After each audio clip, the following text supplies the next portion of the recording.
चलो बैठो बैठो बैठो बैठो सभी। आज हम बिहार के बारे में पढ़ेंगे, क्योंकि बिहार में बहुत सारे फॉर्म आ रहे हैं। सभी एग्जाम के आ रहे हैं। बिहार टीचर का आ रहा है, बेसिक शिक्षा अधिकारी का आया है, बीएसएससी सीजीएल लेवल आया है, बिहार सचिवालय का आया है। इसके अलावा रेलवे ग्रुप डी का भी फॉर्म आया है। तो हम इन सब के लिए आज हम एक वीडियो लाए हैं जो बिहार स्पेशल से संबंधित है। इसमें बिहार के बारे में बेसिक जानकारी देंगे हम, जहां से प्रश्न आते हैं और आपसे वह प्रश्न छूट जाता है। तो उन प्रश्नों को आप कैसे करेंगे, इसके लिए हम आपको जानकारी दे रहे हैं। आप इस वीडियो को लास्ट तक देखिएगा। अच्छा लगे तो लाइक सब्सक्राइब शेयर जरूर कीजिएगा। चलिए, बिहार का कुल क्षेत्रफल कितना है? बार बार एग्जाम में पूछा गया है। बीपीएससी में तो बार बार पूछा गया है, चाहे वह टीचर का एग्जाम हो या प्रशासनिक अधिकारी बीपीएससी का एग्जाम हो। सचिवालय में भी पूछा जाता है कि बिहार का कुल क्षेत्रफल कितना है। बिहार का कुल क्षेत्रफल का अर्थ है कि ये पूरा बिहार है, वर्तमान बिहार। इससे पहले बिहार में उड़ीसा भी था, झारखंड भी था और बिहार खुद बंगाल में पहले शामिल था। तो अभी वर्तमान की बात कर रहे हैं कि वर्तमान में बिहार का कुल क्षेत्रफल कितना है। तो कितना क्षेत्रफल है? 94,163 वर्ग किलोमीटर। 94,163 वर्ग किलोमीटर बिहार का कुल क्षेत्रफल है। यानी बिहार का कुल क्षेत्रफल 94,163 वर्ग किलोमीटर है। ठीक है, यह बिहार का कुल क्षेत्रफल है वर्तमान में। तो इसका आंसर है 94,163 वर्ग किलोमीटर बिहार का कुल क्षेत्रफल है। अगला प्रश्न है कि भारत की कुल जनसंख्या का कितना प्रतिशत लोग बिहार में निवास करते हैं। यानी भारत की जो कुल जनसंख्या 1,21,00,00,000 है, 2011 की जनगणना के अनुसार अभी तो बढ़ गया है, अब तो 1,40,45,00,000 के आसपास हो गया है। तो जो नया जनगणना आएगा उसमें हम उसको पढ़ाएंगे। वर्तमान में जो 2011 का जो जनगणना, जिसके अनुसार बिहार का कुल जनसंख्या का प्रतिशत कितना है बिहार के कुल जनसंख्या के प्रतिशत में, तो वर्तमान में 8.6% ही भारत की कुल जनसंख्या के प्रतिशत का बिहार में लोग निवास करते हैं। ठीक है, अब इसको समझिए। ये कह रहा है कि मान लीजिए कि ये आपका भारत है। ठीक है, मान लीजिए कि ये आपका भारत है। तो इसमें जितनी जनसंख्या निवास करता है उसका कितना प्रतिशत बिहार में निवास करता है? तो 8.6% जनसंख्या बिहार में निवास करता है। कई बार एग्जाम में ये प्रश्न पूछा गया है। अगला है कि बिहार का कुल लिंगानुपात कितना है। लिंगानुपात का अर्थ होता है कि पुरुष के तुलना में महिलाओं की कितनी संख्या है। तो बिहार में जो है पुरुष के तुलना में महिलाओं की संख्या कम है, मात्र 918 है। 1000 पुरुष पर 918 फीमेल हैं, यानी महिलाएं हैं बिहार में। ये दुख की बात है, लेकिन बच्चों की संख्या में वृद्धि देखा गया है। बालक और बालिकाओं के रेशियो में बिहार में वृद्धि देखा गया है। ठीक है, तो यह पॉजिटिव बिहार के लिए है। अगला प्रश्न है कि बिहार की कुल जनसंख्या घनत्व कितना है। बिहार में कुल जनसंख्या घनत्व कितना है? तो वर्तमान में 1106 व्यक्ति प्रति वर्ग किलोमीटर बिहार में निवास करते हैं। यही इसका जनसंख्या घनत्व है। यानी ये जो बिहार है, इस बिहार में कितने लोग जो है वह 1 किलोमीटर में निवास करते हैं, उसी को जनसंख्या घनत्व कहा जाता है। तो 1106 व्यक्ति प्रति वर्ग किलोमीटर बिहार में निवास करते हैं। जनसंख्या घनत्व के मामले में बिहार पहले स्थान पे है। दूसरे स्थान पे कौन है? पश्चिम बंगाल। और तीसरे स्थान पर केरल है, यह भी जान लीजिए। पहले पश्चिम बंगाल जनसंख्या घनत्व के मामले में प्रथम स्थान पे था, लेकिन 2011 की जो जनगणना रिपोर्ट आया उसमें बिहार अब जनसंख्या घनत्व में प्रथम स्थान पे हो गया है और दूसरे स्थान पे पश्चिम बंगाल हो गया है। इसको भी याद रखिएगा। बिहार में कुल कितने जिले हैं? अभी प्रशांत किशोर ने कहा कि बिहार में 40 जिले हैं, तो बवाल हो गया था। लेकिन बिहार में अभी 38 जिले हैं। एक अरवल जो है नया जिला बना है, जो यहाँ पर जहानाबाद है। जहानाबाद को काट के यहाँ पर जो है अरवल बनाया गया है, ठीक है, 38वां जिला। तो अभी बिहार में कुल 38 जिले हैं और जिला बनाए जाने की मांग है, लेकिन अभी 38 ही जिले हैं बिहार में। अरवल नया जिला है जो जहानाबाद से अलग होकर बना है, इसको आप जान लीजिए। अगला क्वेश्चन है कि बिहार की कुल साक्षरता दर कितना है?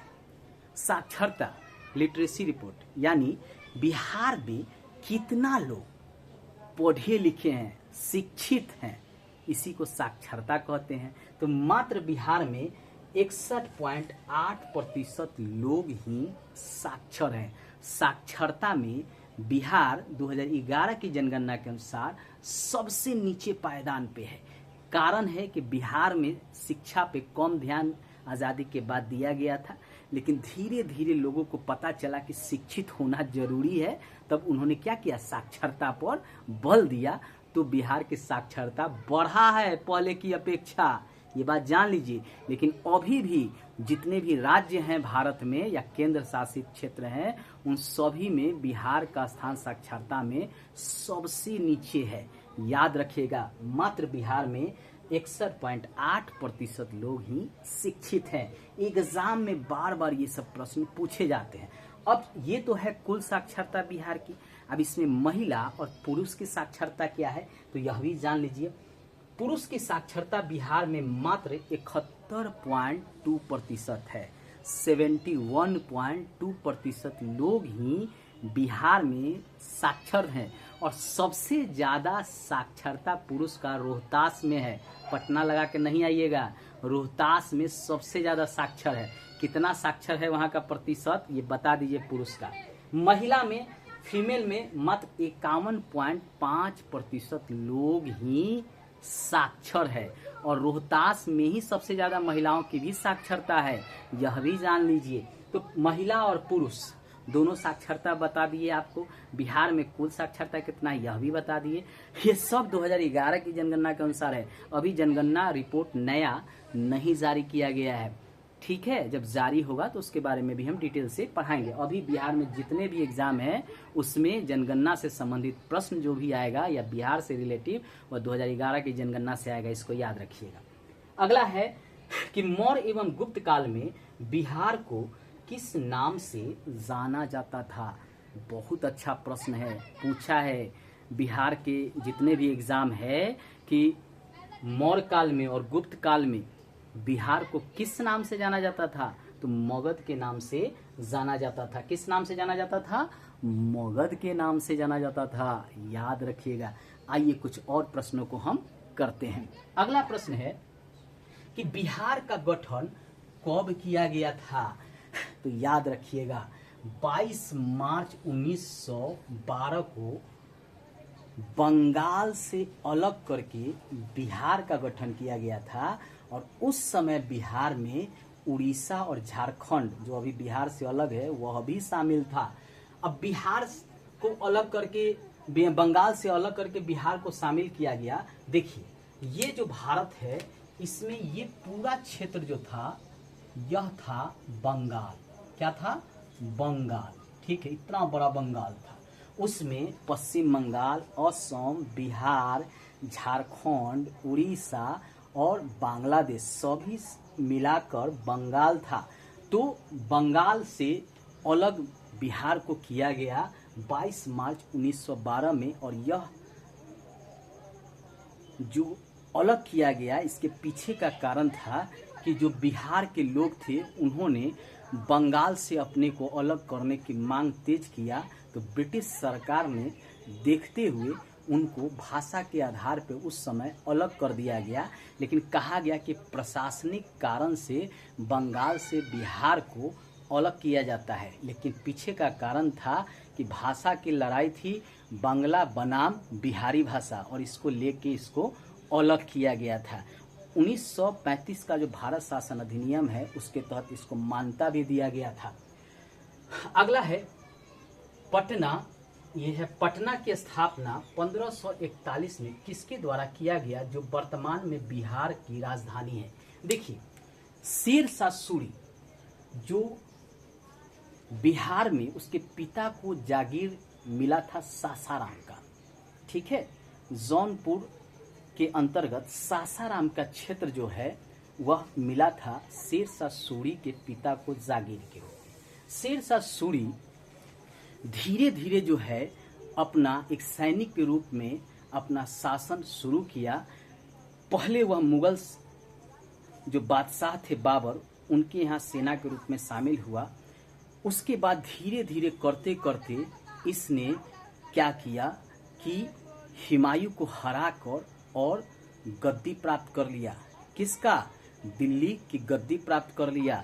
यानी जो मुगल बादशाह थे हुमायूं, उनको बेलग्राम और कन्नौज के युद्ध में हराकर 1540 में वह दिल्ली की गद्दी पर बैठा और 1540 से लेकर 1545 तक वह शासन किया था। उसी दौरान जो है 1541 में वह पटना जो है उसका गठन किया, उसका नाम रखा पटना। पहले इसको पाटलिपुत्र के नाम से जाना जाता था, इसीलिए पटना की स्थापना शेर शाह सूरी के नाम से जाता है। और वर्तमान में भी जो बिहार की राजधानी पटना है उसका नामकरण शेर शाह सूरी ने ही 1541 में किया था। इसको स्थापना भी माना जाता है शेर शाह सूरी के द्वारा। इस प्रश्न को याद रखिएगा, बार बार कंफ्यूजन कराता है और आपके लिए जरूरी है। अगला है कि पाटलिपुत्र की स्थापना 461 ईसा पूर्व में किसके द्वारा किया गया था। देखिए, पाटलिपुत्र का नाम ही पटना है, तो पटना नाम दिया था शेर शाह सूरी ने। पाटलिपुत्र नगर की स्थापना सबसे पहले उदयीन ने किया था, जो हर्यक वंश का शासक था, जो बिंबिसार का पोता था, अजात शत्रु का पुत्र था, हर्यक वंश का रहने वाला था। तो इसने ही गंगा, गंडक और सोन नदियों के किनारे पाटलिपुत्र की स्थापना किया था 461 ईसा पूर्व में। इसको याद रखिएगा, चूंकि बिहार में इतिहास के प्रश्न सबसे ज़्यादा पूछे जाते हैं एग्जाम में, और यहाँ ये दो प्रश्न आपके प्राचीन भारत से संबंधित है और मध्यकालीन भारत से ये आपसे पूछे जाएंगे। अगला है बिहार से उड़ीसा को कब अलग किया गया। तो 1 अप्रैल 1936 को क्या किया गया था कि बिहार से उड़ीसा को अलग कर दिया गया था।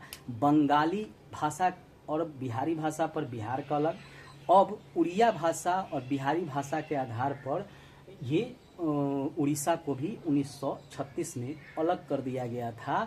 और पहली बार बिहार को राज्य का दर्जा मिला था। क्या मिला था? राज्य, ठीक है। इस समय से इसे राज्य के रूप में जाना गया। किसको? बिहार को। तो देखिए, पहले बंगाल से अलग हुआ कब? 22 मार्च 1912 में बिहार, और बिहार से उड़ीसा कब अलग हो गया? 1 अप्रैल 1936।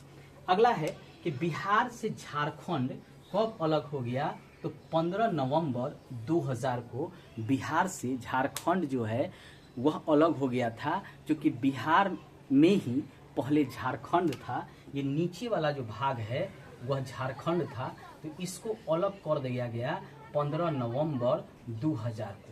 इसके पीछे का कारण था कि आदिवासी लोगों का मांग था कि हमारा अलग से एक स्टेट होना चाहिए जिसमें हम अपना विकास कर सके, क्योंकि हमारा विकास जो है बिहार के साथ रहते हुए नहीं हो रहा है। और श्री लालू यादव के समय ही यह अलग हो गया था झारखंड, ठीक है। और 15 नवंबर 2000 को झारखंड को अलग स्टेट यानी राज्य का मान्यता दे दिया गया था बिहार से अलग करके। यानी बिहार 3 बार बढ़ चुका है। पहला बंगाल से अलग हुआ कब? 22 मार्च 1912 को, ठीक है। ये पूरा बंगाल से अलग हुआ। उसके बाद यहाँ से उड़ीसा अलग हो गया कब? 1 अप्रैल 1936 को। उसके बाद नीचे का जो भाग था यहाँ पे ये अलग हो गया, यानी ये झारखंड अलग हो गया 15 नवंबर 2000 पे। ये झारखंड बिहार से अलग हो गया, यानी बिहार धीरे धीरे क्या हो गया? छोटा होते जा रहा है। अगला है बिहार की आकृति क्या है। तो आयताकार है। आप अगर इसको देखिएगा तो ये आकृति है, तो इस आधार पे बिहार को कहा जाता है आयताकार, आयताकार। ठीक है। क्षेत्रफल की दृष्टि से बिहार का देश में स्थान क्या है? तो 12वां स्थान है। पहले 13वां स्थान था, याद रखिएगा। जम्मू कश्मीर का 2019 में विभाजन कर दिया गया। लद्दाख और जम्मू कश्मीर दो नया केंद्र शासित क्षेत्र बनाया गया, जिसके कारण जो है बिहार का जो क्षेत्रफल है वह 12वें स्थान पे आ गया, 13वें स्थान से खिसक कर। इसके पीछे का एक और कारण है, तेलंगाना राज्य भी बना था, उसके बाद जो है बिहार का क्षेत्रफल में पूरे भारत में स्थान जो है 12वां रह गया है। याद रखिएगा, जनसंख्या में अगर पूछे कि बिहार का भारत में कौन स्थान है, तो तीसरा स्थान है। कैमा स्थान है? तीसरा। पहला स्थान किसका है जनसंख्या में? उत्तर प्रदेश का। दूसरा स्थान महाराष्ट्र का। तीसरा स्थान बिहार का। जनसंख्या में याद रखिएगा, जनसंख्या में पहले स्थान पे उत्तर प्रदेश, दूसरे स्थान पे महाराष्ट्र, तीसरे स्थान पर बिहार। क्षेत्रफल में बिहार का स्थान 12वां और प्रथम स्थान पे राजस्थान क्षेत्रफल में। चलिए अगला भी वीडियो लाएंगे, एक स्क्रीनशॉट इसका ले लीजिए।